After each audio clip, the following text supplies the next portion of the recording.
Doctor ortho Ayurvedic oil और capsule. अब दर्द भी घुटने टेकेगा। नीति आयोग की बैठक में बोले पीएम मोदी, हमें विकास की गति बढ़ानी होगी। केंद्र राज्यों को साथ काम करना चाहिए। राज्यों को विकास से देश का विकास, विकसित भारत हर भारतीय का लक्ष्य।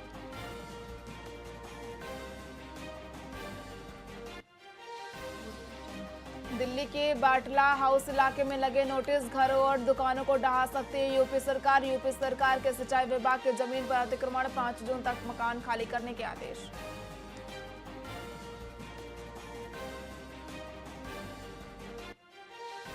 विदेश मंत्री जयशंकर ने यूरोप को दिखाना आईना, रूस से तेल खरीदने के सवाल पर दो टूक। यूरोपीय देश भी एनर्जी रूस से ले रहे हैं। पाक चीन हमारी संप्रभुता पर हमला कर रहे हैं।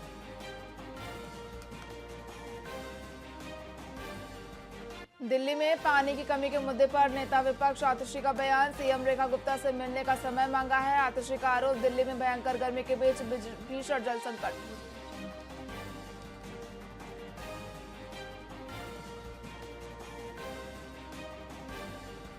पच्चीस साल के शुभमन बने टेस्ट के 5वें युवा कप्तान। पंत होंगे उप कप्तान। 8 साल बाद टीम में लौटे करुण नायर। 18 सदस्यीय टीम का ऐलान।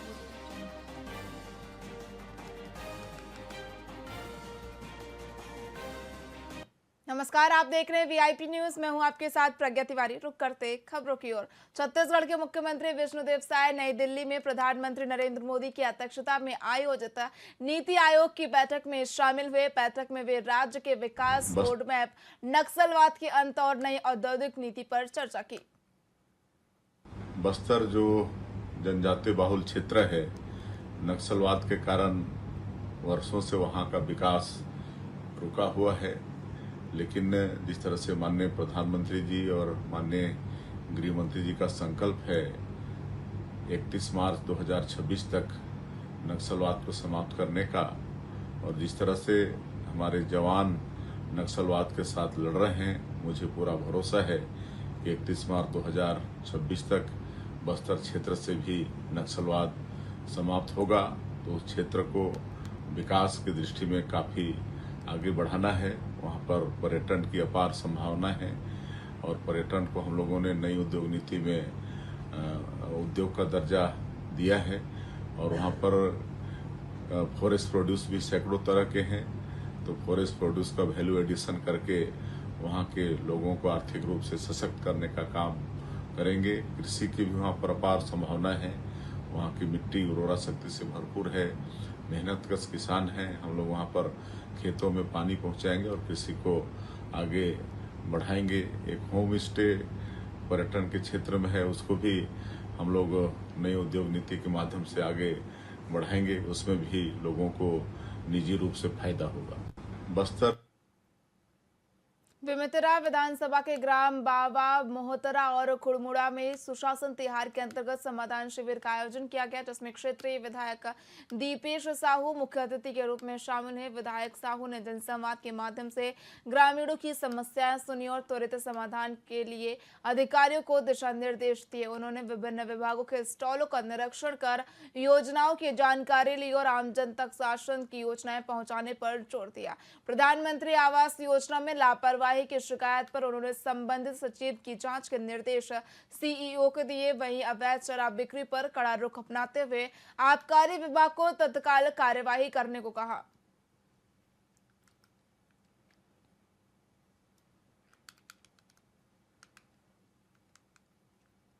बीजापुर में कलेक्टर संबित मिश्रा और भाजपा जिला अध्यक्ष ने रजिस्ट्री 10 क्रांतिया योजना की जानकारी समाज प्रमुखों और जिलेवासियों को दी। इस योजना का उद्देश्य रजिस्ट्री और नामांतरण की प्रक्रिया को सरल और पारदर्शी और सुरक्षित बनाना है। योजना के तहत आधार सत्यापन, बायोमेट्रिक पहचान, ऑनलाइन दस्तावेज डाउनलोड, भार मुक्त प्रमाण पत्र, ऑटो नामांतरण और जियो टैगिंग जैसी सुविधाएं उपलब्ध कराई गई हैं। रजिस्ट्री शुल्क केवल 500 रुपए रखा गया और पेड़ों की रजिस्ट्री पर कोई शुल्क नहीं लगेगा।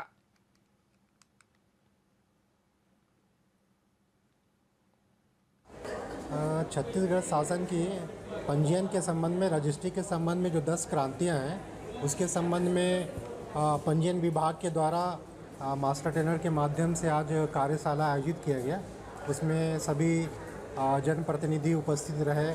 जितने भी पंजीयन से संबंधित जो स्टॉक होल्डर्स हैं, जैसे कि स्टाफ वेंडर हो गए, वकील हो गए, राजस्व विभाग के अधिकारी कर्मचारी, तो सभी को आज कार्यशाला के माध्यम से जानकारी दी गई। उनको प्रोत्साहित किया गया कि इस कार्यशाला के जो क्रांति है राज्य शासन की, उसको जन जन तक पहुंचाए, क्योंकि जब तक इसका प्रचार प्रसार नहीं किया जाएगा तो ये क्रांति अधूरी रहेगी। इसमें बीजापुर के समस्त बुद्धिजीवी, पत्रकार, वकील, स्टाफ वेंडर, जैसे गांव के मांझी, पटेल, कुमार, जनप्रतिनिधि, जनपद अध्यक्ष, जनपद सदस्य और जिला पंचायत अध्यक्ष, जिला पंचायत सदस्य, नगर पालिका के अध्यक्ष और पार्षद सभी इस कार्यक्रम में शामिल हुए। और कार्यक्रम में जिस विस्तृतता के साथ डिजिटल के बारे में जमीन रजिस्ट्री का बताया गया, वास्तव में इसके लिए मैं शासन को बहुत बहुत धन्यवाद देता हूँ। आज भले यह प्रक्रिया जटिल है, परंतु आने वाले दिनों में बहुत ही अच्छा और सटीक पहल है। इसमें जो भ्रष्टाचार कुछ विभागों के माध्यम से किया जा रहा था, इसमें अंकुश लगेगा और जो खरीदार और विक्रेता दोनों की जो सहमति होगी उस पर रजिस्ट्री होगा, ये बहुत अच्छा है। छत्तीसगढ़ शासन की छत्तीसगढ़ के बीजापुर जिले में 24 माओवादियों ने पुलिस और सीआरपीएफ अधिकारियों के समक्ष आत्मसमर्पण कर दिया। इनमें 14 माओवादियों पर कुल 87.5 लाख रुपए का इनाम था और आत्मसमर्पण करने वालों में 11 महिलाएं भी शामिल हैं। आत्मसमर्पण के पीछे माओवादी विचारधारा से मोहभंग, संगठन में आंतरिक मतभेद, स्थानीय आदिवासियों पर अत्याचार और राज्य सरकार की पुनर्वास योजना और विकास कार्यों से प्रभावित होना मुख्य कारण है।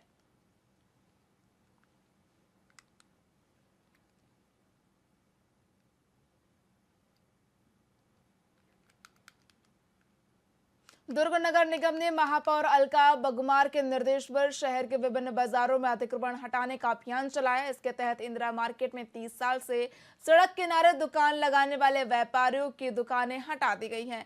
व्यापारी इस कार्रवाई को बड़े व्यापारियों और सराफा व्यापारियों के इशारे पर बता रहे हैं, लेकिन व्यापारी संघ के प्रदेश अध्यक्ष प्रकाश शंकाला ने इन आरोपों को खारिज करते हुए कहा कि सभी व्यापारियों के साथ समान व्यवहार होगा। ये कोई छोटे और बड़े व्यापारियों का कारण नहीं है, ये सब व्यापारियों के साथ, और उनको जिसकी दुकानें टूट रही है, पहले तो आप जो बोल रहे हैं, पहले उनको तो हर जगह एक सुरक्षित जगह दी गई है और ये अभी से नहीं दी गई है, उनको पहले से जगह दी गई थी और उनको ये भी कहा गया था कि आप अपनी जगह पर व्यवस्थित कर लो।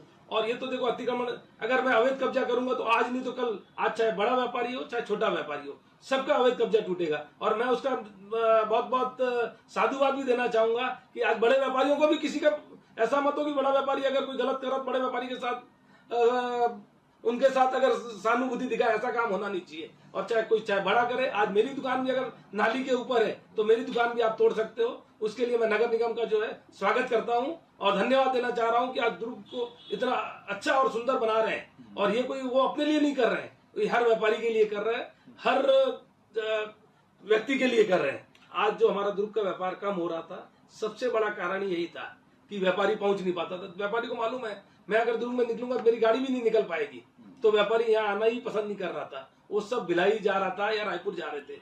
यहाँ व्यापार बहुत ज्यादा फर्क पड़ रहा था दुर्ग का। और आने वाले समय में जो है दुर्ग में एक मल्टी लेवल पार्किंग बन जाएगी, तो उससे भी जो है दुर्ग का व्यापार बहुत ज्यादा बढ़ जाएगा। और अब ये जो पार्किंग जो आप बोल रहे हैं कि कारें खड़ी है यहाँ पर, ये कार इसलिए नहीं, अभी तो कार व्यवस्थित जब तक हो जाएगा, व्यवस्थित होने के बाद कारें भी सब बढ़ जाएगी और कारें अपने आप पार्किंग में लग जाएगी।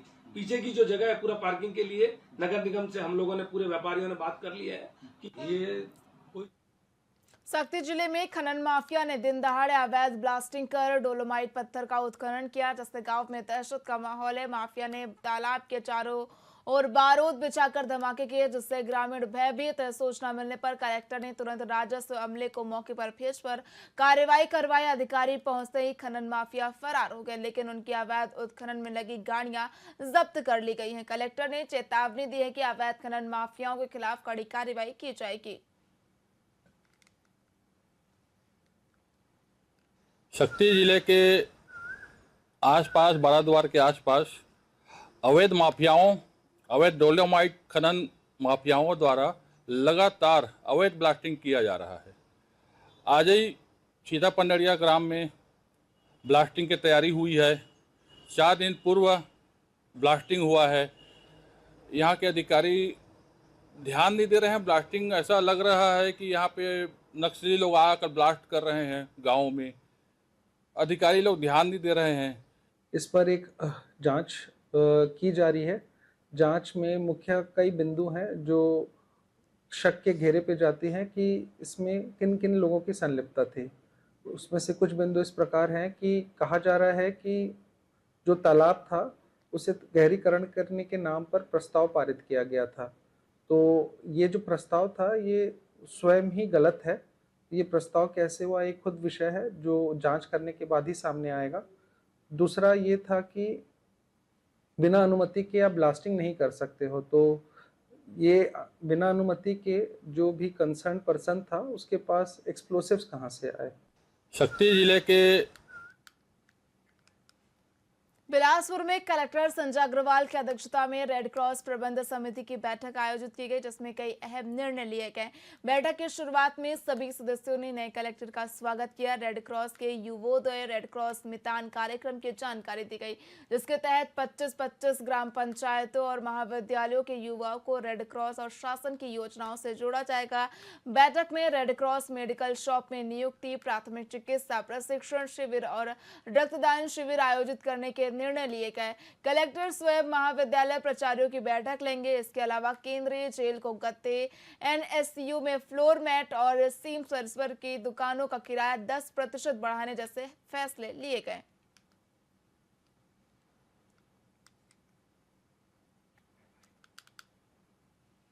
बेमेतरा जिले में 7 वर्षीय आलोक वर्मा को अनुकंपा आधार पर बाल आरक्षक नियुक्त किया गया है। एसएसपी रामकृष्ण साहू ने नियुक्ति पत्र सौंपते हुए कहा कि अब आप भी पुलिस परिवार के सदस्य हैं। आलोक अपने माता पिता और चाचा के साथ एसएसपी कार्यालय पहुंचा था। उसके पिता स्वर्गीय संदीप वर्मा बेमेतरा पुलिस में आरक्षक थे, जिनका मार्च 2025 में निधन हो गया था। पुलिस विभाग ने इस संवेदनशील मामले में शीघ्र अनुकंपा नियुक्ति कर परिवार का सहारा बनाया। स्वर्गीय आरक्षक संदीप वर्मा के आकस्मिक निधन हो जाने से उनकी पत्नी द्वारा जो है अपने पुत्र आलोक वर्मा को बाल आरक्षक के पद पर नियुक्त करने हेतु एक आवेदन प्रस्तुत किया गया था, जिसके तहत जो है उनको अनुकंपा नियुक्ति प्रदान करते हुए बाल आरक्षक के पद पर नियुक्ति प्रदान की गई है। मैं आलोक वर्मा को बहुत बहुत शुभकामनाएं और बधाई देता हूं और इस विभाग में बाल आरक्षक के रूप में नियुक्ति होने पर मैं उनका हार्दिक अभिनंदन और स्वागत करता हूं। ये अनुकंपा नियुक्ति का जो प्रावधान है, दिवंगत जो परिवार है उसको तत्कालिक मदद के लिए प्रावधान बनाया गया है और ये बाल आरक्षक के रूप में जो है नियुक्त करने का प्रावधान जो है पुलिस विभाग में ही है। ये आकस्मिक निधन पर जो है उनके पुत्र को प्रदान की गई है। स्वर्गीय। फिलहाल खबरों में इतना ही। देखते रहिए वीआईपी न्यूज। नमस्कार।